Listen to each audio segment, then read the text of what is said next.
میرے حبیب کریم سید عالم صلی اللہ علیہ وسلم سے حضرت فاطمہ نے کہا یا رسول اللہ، جو بی بی اللہ کے قریب ہونا چاہے، جو رب کا قرب پانا چاہے، جو اللہ کی ولیہ بننا چاہے، مجھے کوئی نسخہ بتا دے میں عورتوں کو بتاؤں۔ تو میرے حبیب نے فرمایا جو بی بی جتنا گھر کے اندر رہے گی، جتنا گھر کے اندر رہے گی، جتنا گھر کے اندر رہے گی، اتنا ہی وہ اپنے رب کے قریب ہوتی جائے گی، اتنا ہی اللہ کا قرب پاتی جائے گی، اور جتنی سج دھج کے باہر نکلے گی، جتنی صبرے گی، اتنی وہ اللہ سے دور ہوتی جائے گی۔ جتنے قدم اس کے گھر سے دور نکلیں گے، اتنے ہی قدم اس کے اللہ کے قرب سے دور ہوتے جائیں گے، اتنے ہی قدم۔ مائیں تمہاری دعائیں قبول ہوں گی، میری ماؤں تب قبول ہوں گی جب تم گھر میں رہو گی۔ بیٹیوں، رب کریم کا قرب اس وقت نصیب ہوگا جب تم گھر کے اندر رہو گی۔ تو بھائی قیمتی چیزوں کو غلاف چڑھتے ہیں۔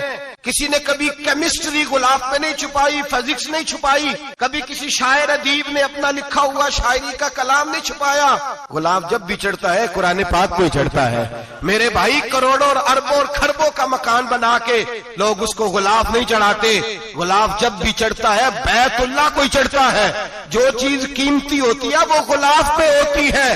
میری بہنوں، میری بیٹیوں، اگر تم اپنے آپ کو قیمتی بنانا چاہتی ہو تو غلاف میں چھپ جاؤ، تمہاری قیمت بڑھ جائے گی، تمہارا وقار بڑھ جائے گا، تمہاری عظمت بڑھ جائے گی۔ میرے حبیب نے فرمایا جتنی گھر کے اندر رہو گی، دنیا تو دنیا رہی، اللہ کی نظر میں تمہاری قیمت بڑھ جائے۔ میرے نبی رحمت، نور مجسم، شفیع معظم صلی اللہ علیہ وسلم نے فرمایا جو بی بی بن سور کے بازار جائے، میری طرف دیکھیں، آنکھیں کھول کے دیکھیں، یہ حدیث آپ نے سنانی ہے، انشاءاللہ بولیے، سنائیں گے انشاءاللہ تعالیٰ، بول کے انشاءاللہ کہیے، آپ کو ثواب ہوگا، سنائیں گے انشاءاللہ۔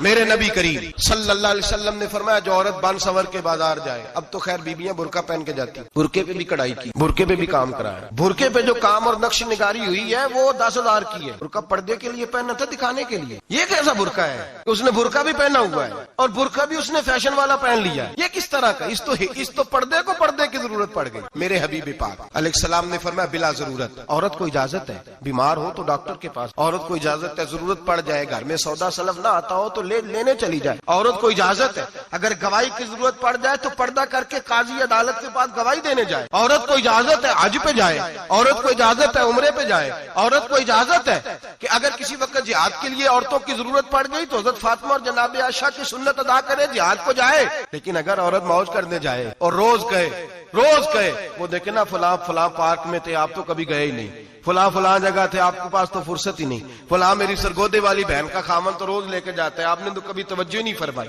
روز پیغام دیتی رہے۔ میرے حبیب کریم سید عالم صلی اللہ علیہ وسلم نے فرمایا جو بی بی بن سور کے بلا ضرورت بازار جائے، نبی پاک علیہ السلام نے فرمایا ایک قدم وہ اٹھائے گی تو اس پر اللہ کی فرشتوں کی لعنت برسے، زمین والے لعنت برسائیں گے، آسمان والے لعنت برسائیں گے۔ اور میرے حبیب بولے تو فرمایا جب اللہ کی لعنت برسے گی تو میں بھی اس بی بی پہ لعنت ہی کروں گا جو بی بی بن سور کے جائے۔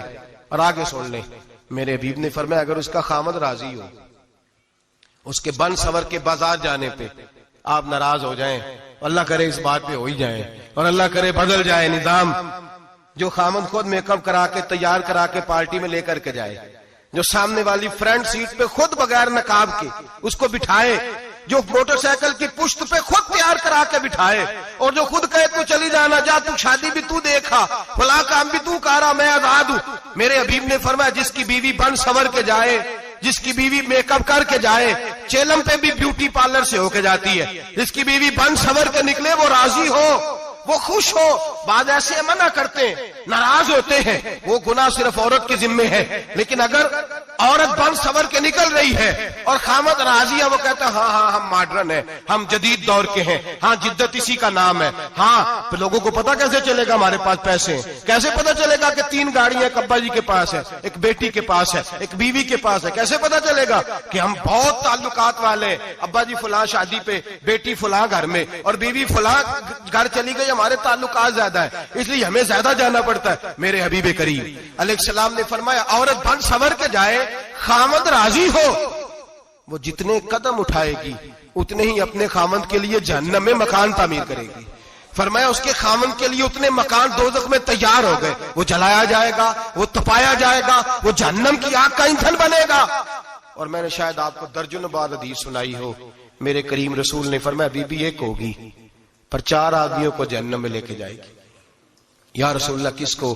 فرمایا باپ نے پردے کا نہیں کہا تو باپ بھی دوزخ میں جائے گا، اگر بھائی نے پردے کا نہیں کہا تو وہ بھی دوزخ میں جائے گا، شوہر نے پردہ نہیں کرایا تو وہ بھی جہنم میں جائے گا، وہ بیٹا جو کہتا تھا نا 1.25 لاکھ کا موبائل لینا ہے، تو اماں نے گھر کے اندر شور ڈال دیا، مجبور کیا خامن کو، لے کر کے دیا، اس بیٹے سے پوچھا جائے گا تو ساری ضدیں اماں سے منواتا تھا، یہ تو نے کیوں نہیں کہا پردہ کر لے؟ اور اب تو بی بی ذرا 40 سال کی ہوتی ہے تو کہتے ہیں میری خیر ہے، میں بوڑھی ہو گئی ہوں، میری خیر ہے، روٹیاں ساری کھاتی ہوں، باقی سارے کاموں میں جوانوں کی طرح ہوں، پردہ نہیں میں نے کرنا، میری خیر ہے، فلانا تو میرے بیٹے کی طرح۔ ظلم کی حد ہے، ظلم کی حد۔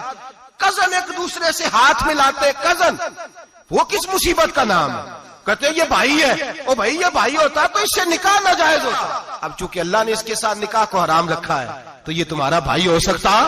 میرے رسول کریم صلی اللہ علیہ وسلم نے فرمایا سور نجس العین ہے، کتا بالکل ناپاک نہیں ہوتا، کتا بھیگ جائے تو بعد اوقات ناپاک ہوتا ہے، یا کتے کے منہ سے تھوک نکلے تو ناپاک ہوتی ہے، سور نجس العین ہے، پورا ناپاک، خشک بھی ہو تو ناپاک ہے۔ میرے حبیب پاک علیہ الصلوۃ والسلام نے فرمایا ایک سور ہو وہ پہلے ہی ناپاک، اور دوسرا پھر وہ سور گند میں لپٹا ہوا ہو، غلاظت سور کو لگی ہوئی ہو۔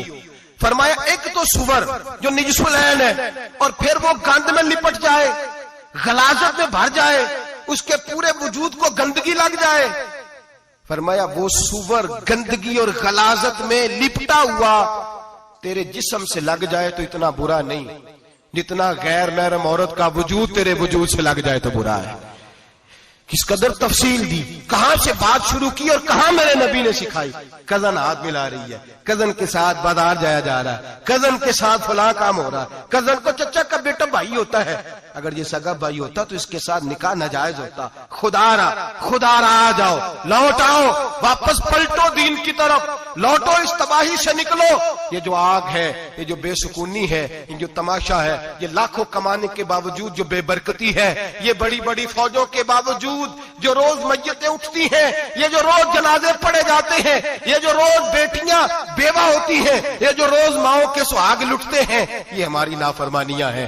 ہم دین کے معاملے میں ہم لوگوں نے نرمی شروع کر دی ہے، ہم اللہ اور اس کے رسول سے بغاوت کرنے لگے ہیں۔ میرے حبیب کریم سید عالم نور مجسم شفیع معظم صلی اللہ علیہ وسلم نے فرمایا زنا صرف شرمگاہ کا نہیں ہوتا، حضور نے فرمایا آنکھیں بھی زانی ہوتی ہیں، کان بھی زانی ہوتے ہیں، زبان بھی زانی ہوتی ہے۔ بخاری مسلم دونوں میں موجود ہے۔ صحابہ نے عرض کی حضور زبان کیسے زانی ہوتی ہے؟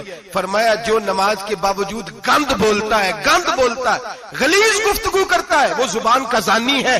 اور فرمایا جو روز گند دیکھتا ہے، وہ جتنی مرضی تہجدیں پڑھے، وہ آنکھ کا زانی ہے۔ اور جو گندی باتوں میں لذت محسوس کر کے سنتا ہے، وہ جتنا مرضی روز اٹھ کے مسجد میں جھاڑو دے، وہ کانوں کا زانی ہے۔ میرے نبی نے فرمایا آنکھ کا زنا بھی چھوڑ دو، کان کا زنا بھی، بولیے کان کا زنا بھی، زبان کا زنا بھی۔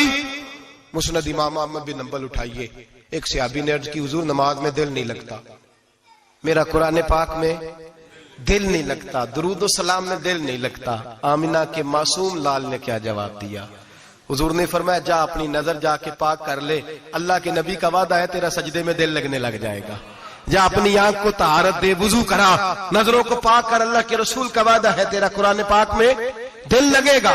جا کے اپنی نظر کو پاک کر، وعدہ ہے تیری زبان پہ درود و سلام جاری ہو جائے گا، اللہ کا ذکر جاری ہو جائے گا۔ میرے بھائیوں، عورت کا پردہ، عورت کا حجاب دین میں اسی طرح فرض ہے جس طرح نماز فرض ہے، جس طرح روزہ فرض ہے، جس طرح زکوٰۃ فرض ہے، اسی طرح عورت کا پردہ بھی فرض ہے۔ اگر کسی گھر میں عورت پردہ نہیں کرتی، اس گھر کے مکین سارے اللہ کے حضور جواب دے ہیں۔ میرے حبیب کریم علیہ السلام نے جس عورت کو پسند کیا، جس عورت کی تعریف کی، جس عورت کی بابت میرے نبی نے ارشاد فرمایا، وہ بڑے خوبصورت لفظ ہیں، صاحب احکام القرآن نے لکھے ہیں۔ میرے حبیب پاک نے صحابہ کی محفل سجائی، مجمع کھچا کھچ مسجد بھر گئی۔ حضور نے فرمایا بول کے بتاؤ خیر النساء کون سی ہے، عورتوں میں سب سے اچھی بی بی کون سی ہے، بول کر کے بتاؤ۔ حضرت صدیق اکبر سے لے کر مولا علی تک، حضرت علی سے لے کر جناب بلال تک، حضرت سلمان فارسی سے لے کر عبداللہ مزنی تک بھرا پڑا ہے مجمع۔ حضور نے فرمایا بولو سب سے اچھی عورت کون ہوتی ہے؟ ایک صحابی کہنے لگے حضور جس کی نماز قضا نہ ہوئی ہو، اور میں وہ بھی اچھی ہے پر تم میری مراد کو نہیں پہنچے. ایک نے کہا حضور جو خامد کی تابع دار ہو، فرمایا وہ بھی اچھی ہے پر تم میری مراد کو نہیں پہنچے. ایک صحابی نے کہا یا رسول اللہ جو پاک دامن ہو، حضور نے فرمایا تم میری مراد کو. حضرت علی فرماتے ہیں جب سب کے جواب غلط ہو گئے تو میں قد میرا چھوٹا تھا، میں پیچھے بیٹھا تھا، میں گردن جھکا کے پیچھے سے نکل گیا.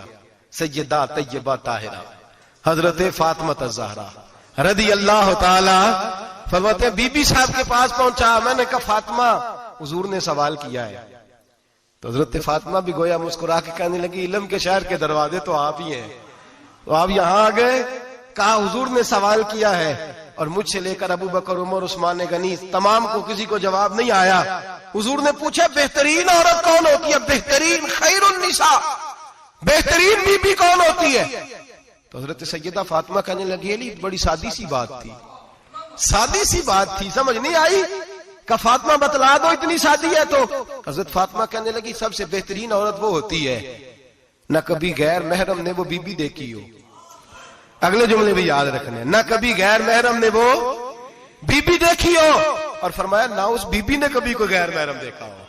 صرف مرد پہ پابندی نہیں کہ وہ عورت نہ دیکھے، فرمایا عورت پہ بھی پابندی ہے کہ وہ بھی غیر محرم کا چہرہ نہ دیکھے. فرمایا بی بی نے بھی غیر محرم نہ دیکھا ہو، وہ خیر النساء ہے، وہ سب سے اعلیٰ. حضرت علی کہتے میں جھٹ سے آیا، پیچھے بیٹھا، بات ابھی جاری تھی، میں نے ہاتھ کھڑا کر دیا. میں نے کہا حضور میں بتاؤں؟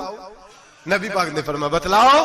تو کہتے میں نے کہا حضور بہترین بی بی وہ ہوتی ہے جس نے نہ کبھی غیر محرم دیکھا ہو اور نہ غیر محرم نے کبھی اسے دیکھا ہو. علی فرماتے ہیں میں نے جواب دیا تو میرے رسول کی آنکھوں میں آنسو آ گئے. حضور روئے اور فرماتے ہنستے مسکراتے اچانک صحابہ کے آنسو برسنے لگے. مجمع پہ کیف سا طاری ہو گیا، آنکھیں برسنے لگی. ہم لوگ حضور کے رونے پر سکتے میں آ گئے. نظر اٹھائی تو جواب تو میں نے دیا تھا، تعریف میری ہونی چاہیے تھی، شاباش مجھے ملنی چاہیے تھی. میرے حبیب نے رو کے آنسو پوچھ کے فرمایا میں تمہیں کہتا نہیں الفاطمہ تو بدعۃ منی، فاطمہ واقعی میرے جگر کا ٹکڑا ہے، فاطمہ میرے وجود کا حصہ ہے، میں تمہیں کہتا نہیں رہتا. کہا فاطمہ میرے جگر کا ٹکڑا ہے. حضرت علی فرماتے ہیں صحابہ میری طرف دیکھنے لگے اور کہنے لگے علی جواب تو دے، شاباش بی بی صاحبہ کو ملے. تو کہتے ہیں میں نے کہا حضور روئے ہیں تو آنسو میرے بھی چھلک ہی پڑے ہیں. فرمانے لگے لفظ میرے ہیں پر سوچ اس بیٹی کے ہے جس کی تربیت محمد عربی نے فرمائی ہے. فرمایا جملے میرے ہیں، ناقل میں ہوں، بات میں بیان کر رہا ہوں، لیکن پیچھے سوچ اس نور والی بیٹی کی ہے جس کو اپنے گھر کے اندر رہ کے آنگن میں رکھ کے رسول پاک نے پرورش فرمائی. حضرت فاطمہ فرماتی ہیں حضرت علی میرے پاس دوڑے آئے اور کہنے لگے فاطمہ چل مسجد، پتہ نہیں حضور کو کیا ہو گیا ہے. حضور رو رو کے بےحال ہو گئے اور حضور حجرے میں رو رہے اور ہچکیوں کی آواز مسجد میں آ رہی ہے. چل ذرا چل کے حضور کی بات دیکھ کیا ہوا ہے، ہماری تو طاقت نہیں اندر جانے کی. سیدہ طیبہ طاہرہ حضرت فاطمہ جھٹ سے پردہ اوڑا حاضر خدمت ہوئی، اندر گئیں. کہتی ہیں حضور کے کندھے پہ ہاتھ رکھا تو محبوب بیٹی کے ہاتھ کی ٹھنڈک محسوس کی، سر سجدے سے اٹھایا. فرمایا فاطمہ آ گئی ہو؟ حضور آئی. فرمایا چل بیٹی تو بھی ہاتھ اٹھا اور میری امت کی بیٹیوں کے لیے دعا مانگ. چل تو بھی ہاتھ اٹھا میری امت کی بہنوں ماؤں کے لیے دعا مانگ. محبوبہ کیا ہوا؟ میرے حبیب نے فرمایا رات مجھے دکھایا گیا ہے دوزخ میں کچھ بیبیاں ہیں، ان کے بال فرشتوں نے باندھے ہوئے ہیں اور انہیں گرز مار رہے ہیں، وہ چیختی چلاتی ہیں اور مدد کے لیے پکارتی ہیں، وہ بڑی تکلیف میں ہیں. تو بی بی صاحب عرض کرتے ہیں یا رسول اللہ ان کی غلطی کیا ہے؟ تو میرے نبی نے فرمایا وہ باریک دوپٹہ اوڑھتی تھی، وہ باریک دوپٹہ اوڑھتی تھی، ان کے بال چمکتے تھے، غیر محرموں کی نظر پڑتی تھی، انہیں دوزخ میں سزا ملے گی، وہ چلائیں گی چیخیں گی، ان کی مدد کو کوئی نہیں پہنچے گا. چل تو ہاتھ اٹھا دعا مانگ. حضرت فاطمہ امت کو پیغام دیتی ہیں پردہ اوڑھ لو، حجاب میں آ جاؤ. حضرت سیدہ زینب حضرت فاطمہ کی وہ لخت جگر جو میدان کربلا میں امام حسین برابر کی شریک رہی سیدنا امام حسین کے ساتھ. یحییٰ بن معین کہتے ہیں میں 15 سال تک حضرت زینب کا پڑوسی رہا ہوں. 15 سال گھر برابر ہوتا ہے نا، بندہ بی بی دیکھ ہی لیتا ہے. وہ بی بی کبھی پردہ ڈال کے جا رہی ہے دوائی لینے، کبھی نظر آ ہی جاتی ہے. کہتے ہیں 15 سال میں سیدہ فاطمہ کی بیٹی کا پڑوسی رہا ہوں، میں نے کبھی برقعے میں چھپی ہوئی زینب بھی نہیں دیکھی.